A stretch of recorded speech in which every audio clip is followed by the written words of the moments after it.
Es un ataque contra Venezuela, contra la República Bolivariana de Venezuela.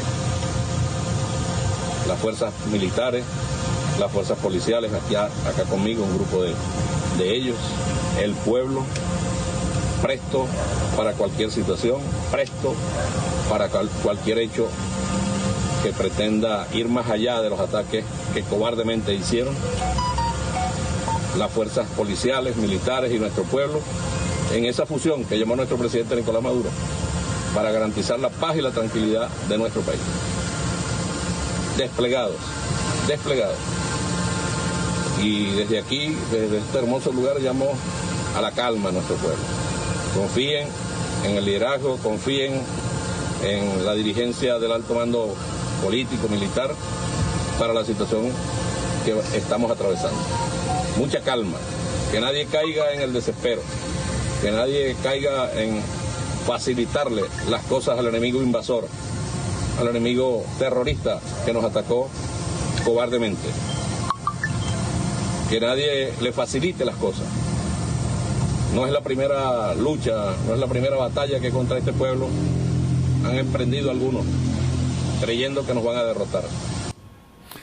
Es un ataque contra Venezuela. A ver, partamos haciendo un análisis de la situación hasta antes del ataque de esta noche. ¿Okay? Estados Unidos tenía desplegadas fuerzas en todo el Caribe, pero no solamente barcos. Tenía la base de Guantánamo en Cuba, República Dominicana, Puerto Rico, las Islas Vírgenes, Granada, Trinidad y Tobago, Curazao y Aruba, quiero decir, con bases que estaban desocupadas y que fueron ocupadas de nuevo, con bases, en ejemplo, en el caso de Aruba, que se autorizó por parte del gobierno las operaciones militares de Estados Unidos. Había un gran tablero de ajedrez con todo tipo de, digámoslo así, piezas militares que se ocuparon para esta operación, desde los aviones de reconocimiento, los aviones de transporte de tropas, como el Osprey, que despega verticalmente, pero que transporta tropas, los aviones de ataque, como el F-35D, una de las joyas de la corona, o la joya de la corona en materia de aviación de Estados Unidos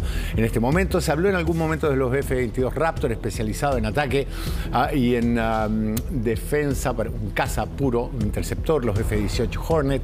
Tenía una masa crítica en términos de fuerza aérea que es fundamental para cualquier operación bélica, porque no hay operación bélica exitosa si no se tiene el control aéreo. Después, estas máquinas tan atractivas que hemos visto, que parecen un overcraft, pero hipertrofiado, que pueden transportar a tanques, tropas, equipo, logística, esos gigantescos colchones de aire que circulan a una velocidad de hasta 150 kilómetros por hora y que pueden desembarcar tropas en la playa, en pantanos, en zonas de difícil acceso para otros vehículos, y que estaban dando vueltas en torno a Venezuela. Esta operación, ahora en la noche, lo que hace es el propio presidente Donald Trump ha dicho que fue una operación muy bien planificada, es decir, que se habían ubicado los sistemas de radares, los sistemas de defensa aérea y los centros de comunicaciones. Vamos a hablar con Pablo Lacoste acerca de esta situación. Él es analista internacional del Instituto de Ideas de la USACH. Don Pablo, ¿cómo está? Muy buenos días. ¿Qué tal? Muy buenos días. Un placer estar en contacto con ustedes en este día tan especial, tan importante, ¿no? Muy bien, la primera pregunta es, esto se había anunciado, Estados Unidos ha tenido tropas desplegadas durante ya más de 2 meses frente a Venezuela. ¿Hay alguna vía, se ve alguna vía de salida de la crisis para que no ocurra lo que ha ocurrido, por ejemplo, en otros países donde ha habido intervenciones militares estadounidenses con un colapso del régimen de Maduro, pero sin nadie que respalde un nuevo gobierno que sea capaz de asumirlo? Mire, el plan ha sido similar al que se realizó en Panamá. Ya. O sea, hacer un operativo quirúrgico, ingresar, capturar al dictador, extraerlo y tratar de minimizar todo lo posible la acción de fuerza sobre el territorio para avanzar hacia la liberación y la recuperación de la democracia. En el caso de Panamá, después de la caída y la extracción del dictador Noriega, simplemente se llamó a elecciones y a partir de ahí Panamá recuperó la soberanía y la democracia. Eso es lo que se pretende hacer en este caso. Veremos si eso es posible. No sabemos cuál va a ser la reacción, porque acá hay una autocracia que con una dictadura militar muy consolidada. Recordemos que no hay fisuras en la dictadura de Venezuela, porque hace 20 años la inteligencia cubana está controlando todos los ascensos y le hacen la rinoscopía revolucionaria, o sea, el control ideológico de cada militar, sobre todo para llegar a los grados de oficiales superiores, es revisado detalladamente por la inteligencia cubana para garantizar que nadie que no sea profundamente leal a la autocracia pueda ascender y tomar poder dentro de las Fuerzas Armadas de Venezuela. Entonces, no se sabe cómo va a seguir esto, porque Panamá era un país pequeño, pero Venezuela es un país tremendo, son 30 millones de habitantes, ¿no? Y una dictadura militar consolidada de hace más de 20 años. Entonces, eso es lo que no sabemos cómo va a continuar esto ahora. Claro. Estábamos viendo las declaraciones tanto de Diosdado Cabello como de Delcy Rodríguez hablando de llamar a la defensa.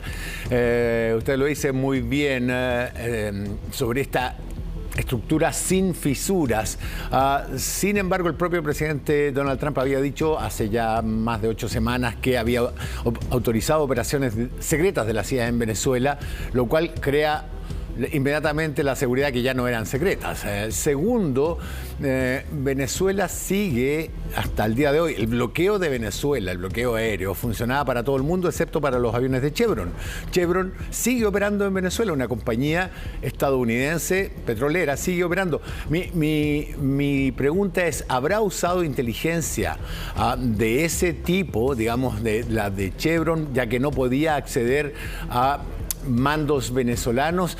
Y la información para capturar a Maduro pudo haber venido simplemente de aviones espía y satélite, porque parece al menos atractiva o considerable la idea que cuando se ofrecen $50 millones por la captura del máximo líder, del dictador venezolano, hay espacio a la traición o a estas fisuras o al menos a informantes dentro del régimen. Mire, efectivamente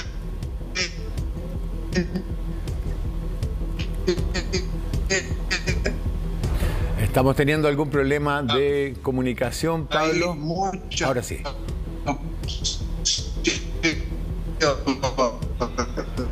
No, vamos a restablecer el contacto. Voy a aclarar un par de cosas de estas que estamos planteando.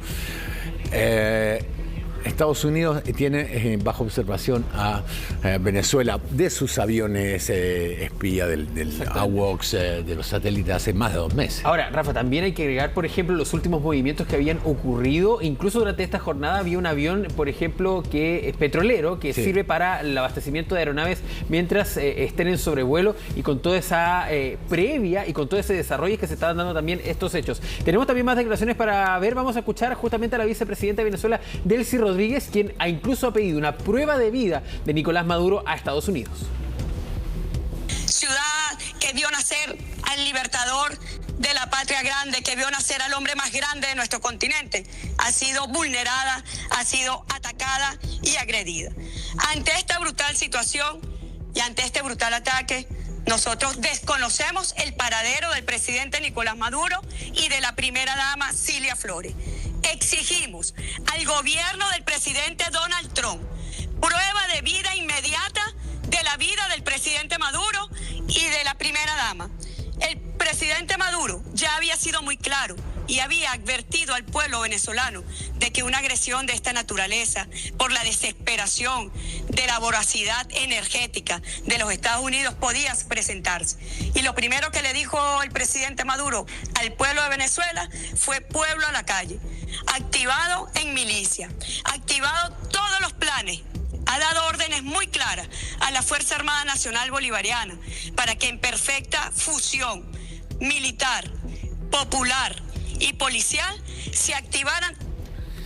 Ya, Delcy Rodríguez puede pedir la prueba de vida que se le antoje y puede llamar a todo el mundo a las armas, pero el hecho de que Nicolás Maduro ha sido capturado parece indesmentible. Hay una foto circulando, yo no he podido verificar la autenticidad. Lo más probable es que sea una fotografía falsa también. Para quienes nos están viendo a través de Chilevisión Noticias, también no la compartan porque probablemente sea una fotografía falsa, justamente. Es más, tiene la luminosidad de esa foto da para entender que esa fotografía no es verdadera, es una foto pegada arriba de una pantalla. Exactamente, está montado finalmente esa fotografía. Ahora, hablaba justamente Pablo Lacoste, el analista internacional, ahí le agradecemos también por el contacto, acerca de lo que fue Manuel Antonio Noriega en Panamá. Bueno, una coincidencia, podríamos decirlo. 3 de enero de 1990. Él finalmente se entrega a las fuerzas estadounidenses y es llevado a Miami. En este caso, 3 de enero de 2026, Nicolás Maduro es capturado por parte de esta fuerza Delta de los Estados Unidos. Y lo habíamos hablado justamente, la situación de captura. Aquí se abre también una situación de análisis de cuál es la legalidad. No sé si podemos seguir hablando de legalidad con las acciones también que ha tenido Estados Unidos, por ejemplo, con las narcolanchas, de la legalidad que tiene Estados Unidos para capturar a Nicolás Maduro, de esta orden de detención que existía en su contra, pero para capturarlo y luego llevarlo ante la justicia estadounidense. Esto es lo que ha dicho justamente el senador Mike Lee, que era confirmado luego de una conversación con el secretario Marco Rubio, de que Nicolás Maduro va a ser llevado ante la justicia norteamericana por sus crímenes y ahí va a ser juzgado. Mientras que en informaciones a Sky News desde la oposición venezolana decían que esto tenía que también en algún porcentaje poder ser considerado como una salida negociada, es decir, que Nicolás Maduro se entregó, acepta los cargos en su contra, pero que para no terminar el régimen de una manera violenta es que acepta esta entrega. Con estas conversaciones finalmente que ha dicho Mike Lee, la verdad es que se pierde un poco ese sustento de que esto fue una salida negociada, sino que hubo una operación de captura finalmente a Nicolás Maduro durante esta jornada y que estos bombardeos fueron parte de una estrategia de distracción y también de debilitar al régimen venezolano durante esta jornada. No hemos tenido, eso sí, una confirmación de cuáles son las pérdidas de vida. Hablaba un venezolano, justamente estaba hablando con Mauricio Guerra y criticaba, decía, es falso finalmente que haya muertos, de que no hay muertos en esta operación. Es difícil también considerarlo. Con estos bombardeos, con esta acción finalmente a gran escala que ha ejecutado Estados Unidos, difícil que no haya vidas que se hayan perdido. Ahora, que son vidas militares tal vez en esta situación, puede ser que no sean vidas civiles, puede que Estados Unidos haya guardado esa situación, pero de que hay víctimas fatales, muy probablemente las haya en una información que va a ser difícil que haya sido dada a conocer justamente en las últimas horas. ¿Tenemos más informaciones, Rafa? Estamos poniendo en pantalla un tuit del presidente Gabriel Boric respecto de esta situación. Dice: como gobierno de Chile, expresamos nuestra preocupación y condena por las acciones militares de Estados Unidos que se desarrollan en Venezuela y hacemos un llamado a buscar una salida pacífica a la grave crisis que afecta al país. Chile reafirma su adhesión a principios básicos del derecho internacional como la proscripción del uso de la fuerza, la no intervención, la solución pacífica de las controversias internacionales y la integridad territorial de los estados. La crisis venezolana debe resolverse mediante el diálogo y el apoyo del multilateralismo y no a través de la violencia ni la injerencia extranjera. Digámoslo, el presidente Boric, desde antes de asumir el mandato, ha sido especialmente crítico con Maduro. Fue, yo diría, el primero de la izquierda chilena que habló directamente de dictadura. Yo me acuerdo que lo dijo primero en Radio Sonar, después una carta en el Mercurio, hablando de que no había que hacer diferencias entre las dictaduras de izquierda o de derecha. Ha sido extremadamente crítico. En el caso de la elección, instó o confrontó al gobierno venezolano para que entregara las cifras de la elección, que en realidad, según todos los informes que se manejan hasta hoy, había dado como vencedor a Edmundo González, aunque nunca fue reconocido por el gobierno del dictador Nicolás Maduro, y que de hecho nunca publicó las cifras oficiales de esa elección. Y tercero, este comunicado, este tuit, está muy en consonancia con lo que opinan en general los presidentes latinoamericanos, de que hay que respetar la integridad territorial, de que hay que evitar las acciones militares en contra de un país por parte de una potencia extranjera, pero que evidentemente uno no tiene ninguna legalidad, eso es un hecho. La legalidad sobre la que se basa este ataque es una legalidad tremendamente discutible. Las narcolanchas, hasta ahora no tenemos ninguna prueba que sean narcolanchas. Estados Unidos, de hecho, creó una ficción legal, los trata como combatientes extranjeros, como Al-Qaeda. Dice que son terroristas con armas químicas, estas armas químicas serían las drogas, que salvan vidas estadounidenses. De hecho, ha tirado una cifra absolutamente increíble sobre la cantidad de vidas que se han salvado debido a que se ha interceptado esta lancha. Entonces hay una ficción acá, a tal punto que dentro del Senado estadounidense le están diciendo, entonces, ¿cómo atacamos a gente que había sobrevivido a un primer ataque y que los ametrallamos en el agua? ¿Eso por qué? Porque los protocolos de las Fuerzas Armadas establecen que ese tipo de ataques no se pueden realizar. Hay una ficción y una contradicción dentro de aquello.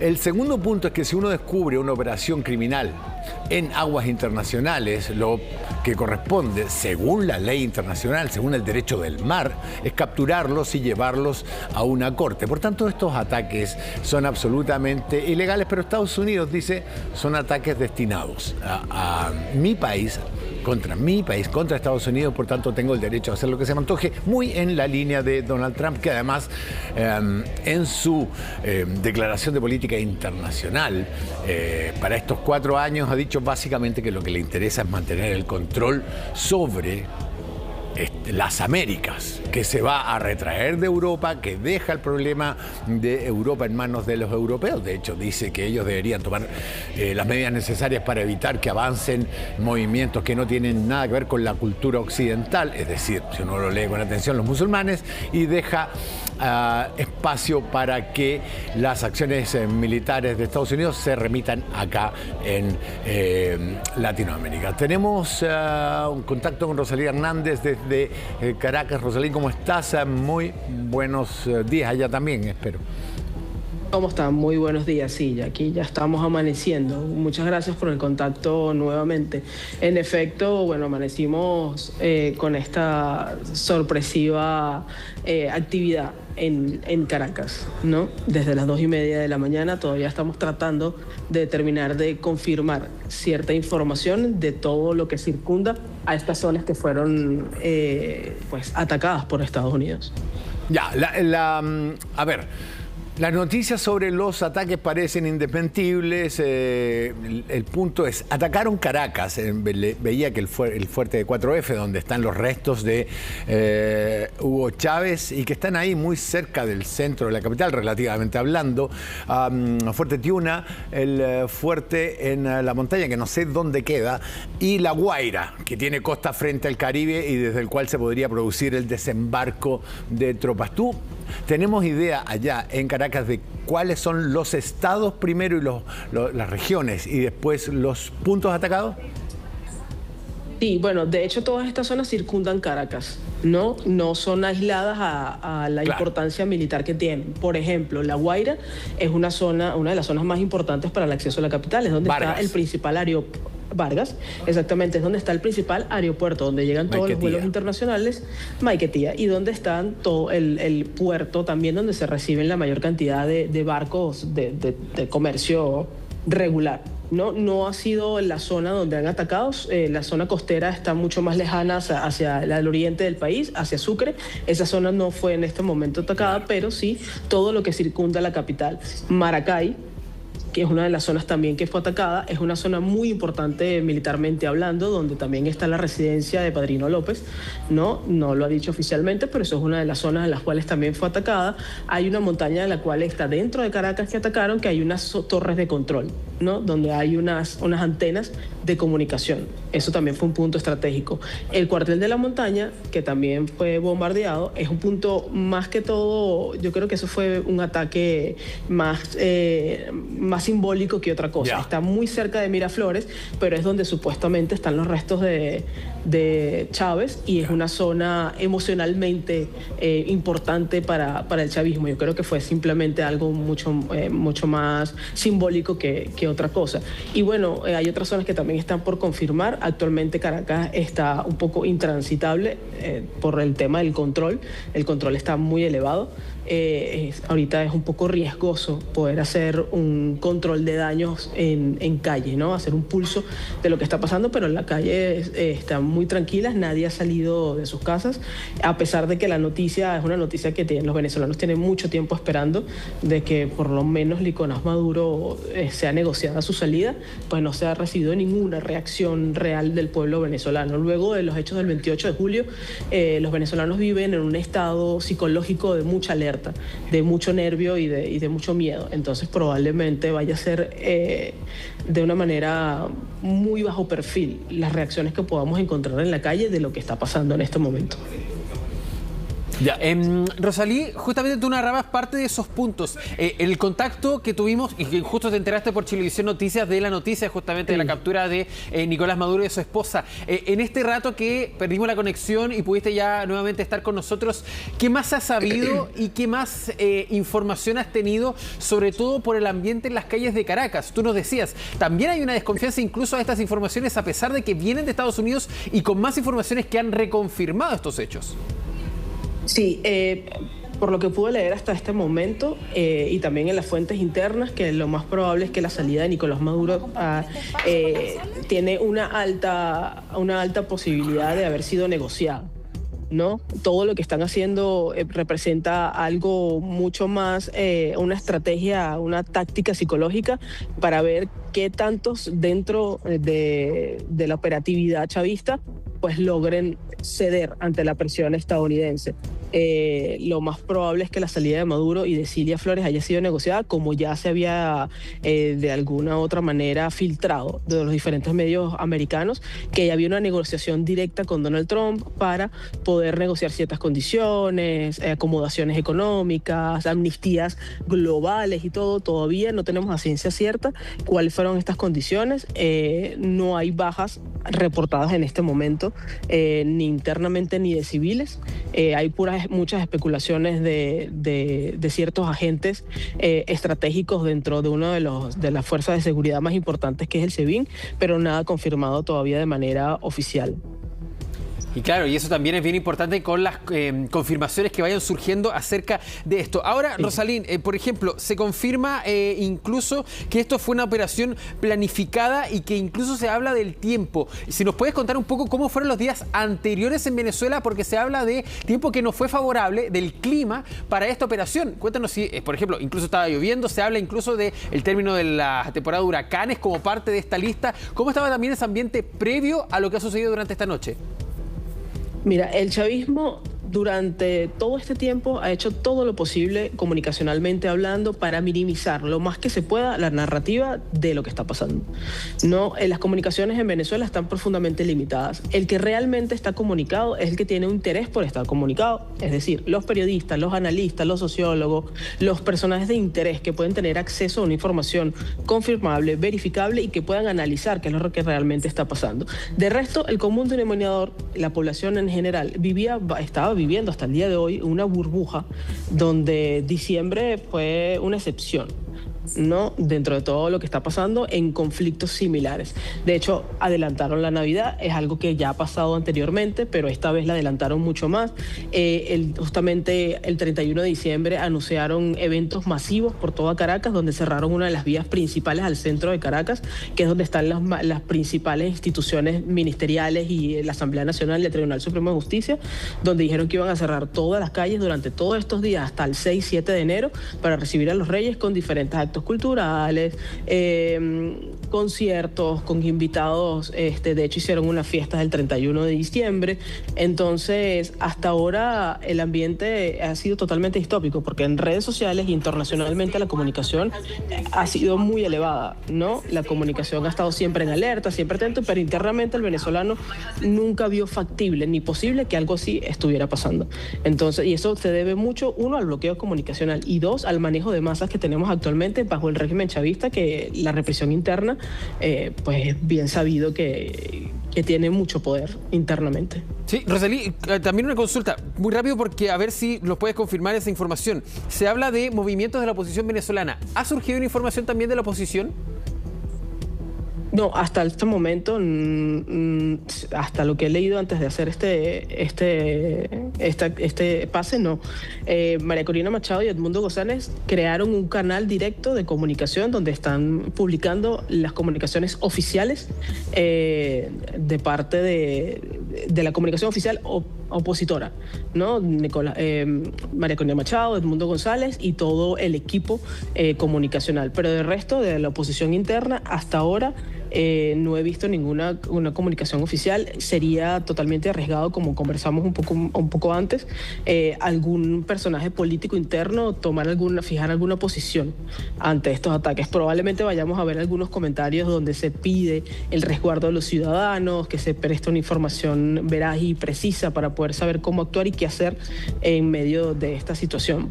Pero por lo que puedes escuchar, las calles están totalmente tranquilas en este momento, no hay ningún llamado a hacer frente ni comunicacionalmente ni físicamente a lo que está pasando. De hecho, sí estoy viendo en este momento que los colectivos que son efectivos paramilitares, adeptos al chavismo, salieron a las calles a custodiar zonas estratégicas de Caracas, como el Fuerte Tiuna, Puente Llaguno, que da acceso a Miraflores. Entonces probablemente sea muy arriesgado poder hacer algo porque son personas que están altamente armadas.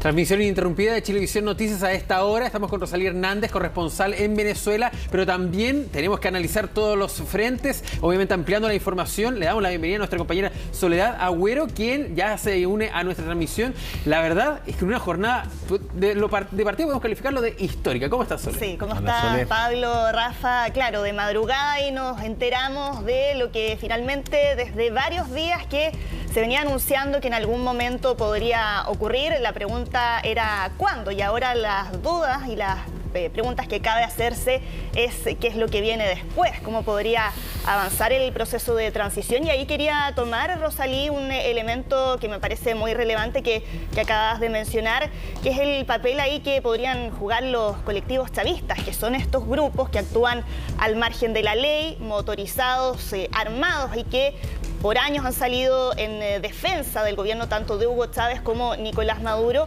y que han jugado ahí un rol en la represión hacia la oposición.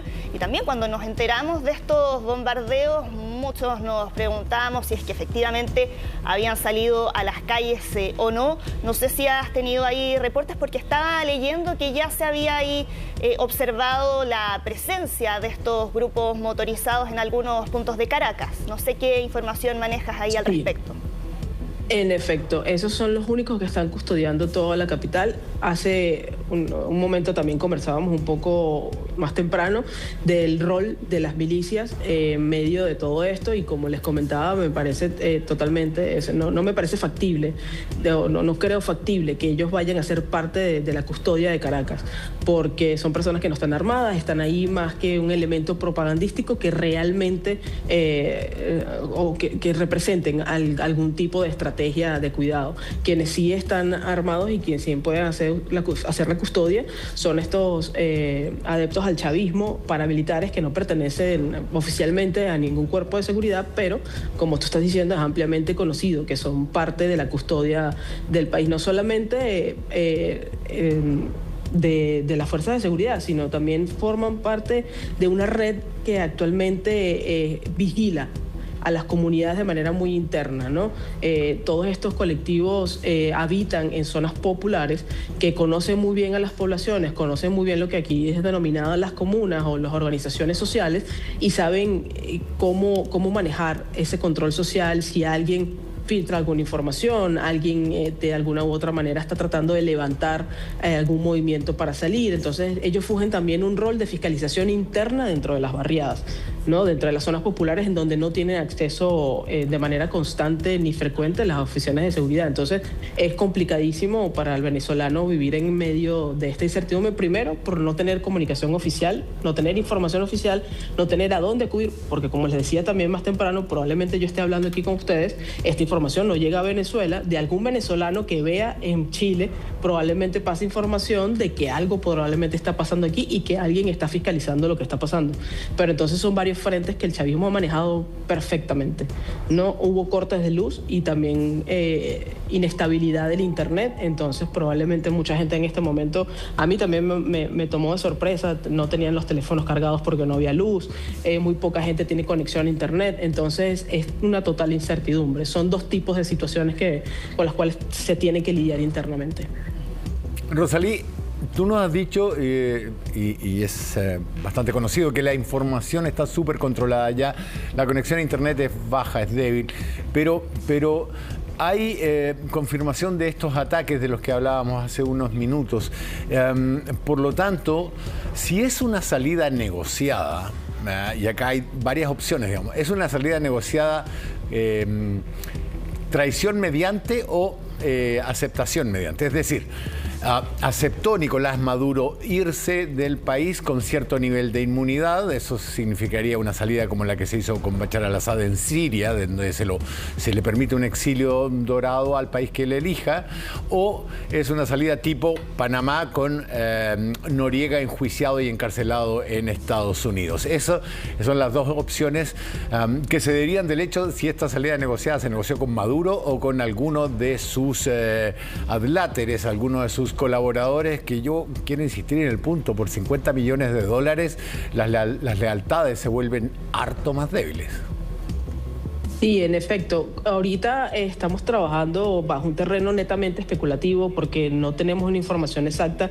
Los que manejan actualmente las comunicaciones en cuanto a temas de negociación son estrictamente el círculo chavista. No tiene ahí acceso a nadie que no pertenezca a ese círculo. Tenemos entendido que ni siquiera María Corina ha estado en medio de ese proceso de negociación directamente con Nicolás Maduro. Entonces es un proceso sumamente hermético. Pero los ataques pueden ser, como te estoy diciendo, algo simbólico porque fueron zonas que representan algo para el chavismo. No, por ejemplo, el Fertetiuna, que es una de las zonas que también fueron atacadas, es una zona militar, pero está rodeada de civiles. Es una zona de desestabilización, pero no, hasta ahora no hay reportado ningún civil, ninguna baja de civiles. El cuartel de la montaña no representa nada para el narcotráfico ni tampoco para el control chavista, pero sí representa algo emocional. Entonces, probablemente la salida de Nicolás Maduro haya sido negociada porque ya era lo que más se sabía, pero tú tienes que desestabilizar internamente. Como estaba comentando hace un rato, que internamente ellos son muy fuertes y son muy poderosos porque tienen un sistema de control total, brutal y absoluto.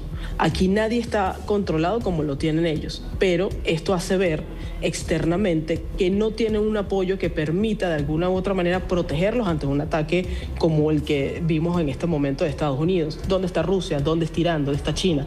Cada uno tiene unos intereses en los cuales evidentemente no fueron la protección del sistema chavista. Los chinos tienen una deuda que cobrar con Venezuela de petróleo, de recursos, los iraníes iguales. Ellos prestaron ciertos elementos bélicos, como por ejemplo en zonas fronterizas en Apure, tú puedes ver unos lanzamisiles, puedes ver también unos detectores, pero no sirvieron de nada porque igual entraron a Caracas. Entonces lo que están haciendo es hacer ver de que ya no son poderosos como se están tratando de ver. Entonces, al mostrar que tú lograste entrar a la capital sin que nadie te detectara, explotar las zonas representativas para el chavismo, eso te hace ver que uno, los estoy viendo, sé dónde están. Sé qué zonas pueden ser sensibles para ustedes, porque por ejemplo Maracay, como les estoy diciendo, es una zona altamente sensible para estrategias militares y fue una de las primeras zonas que sacaron. ¿no? Y entonces creo que más una estrategia psicológica y de táctica muy bien pensada para desestabilizar quienes internamente están pensando proteger y blindar a alguien que ya no puede ser tan poderoso. Sí, bueno, el mismo Donald Trump en los días previos, cuando venía anunciando que en cualquier momento podía venir ahí alguna incursión terrestre en Venezuela, decía: nosotros sabemos dónde se mueven, sabemos dónde están, y ahora entonces que se concreta esta amenaza de consecuencias todavía inciertas, pero para quienes se están integrando ahora a nuestra sintonía, donde hemos estado recogiendo distintas reacciones, también lo que han dicho desde el propio régimen venezolano, donde hasta el momento ha hablado la vicepresidenta Delcy Rodríguez y también el ministro de Defensa Vladimir Padrino López, que entregó ahí un video. Tenemos parte de esa declaración para que pasemos a escuchar qué fue lo que dijo. Buenos días, pueblo heroico de Venezuela, soldados y soldadas de la patria, hijos e hijas de Bolívar. La Fuerza Armada Nacional Bolivariana informa al mundo entero que en la madrugada de hoy, 3 de enero, el pueblo venezolano ha sido objeto de la más criminal agresión militar por parte del gobierno de los Estados Unidos de Norteamérica. Hasta el momento, la barbarie de las fuerzas invasoras que han profanado nuestro suelo sagrado en las localidades de Fuerte Tiuna, Caracas, los estados Miranda, Aragua y La Guaira, llegando a impactar con sus misiles y cohetes disparados desde sus helicópteros de combate en urbanismos de población civil. Frente a este ataque ruin y cobarde que amenaza la paz y estabilidad de la región, elevamos la más contundente denuncia ante la comunidad internacional y todos los organismos multilaterales para que se condene al gobierno norteamericano por la flagrante violación de la Carta de las Naciones Unidas y del derecho internacional.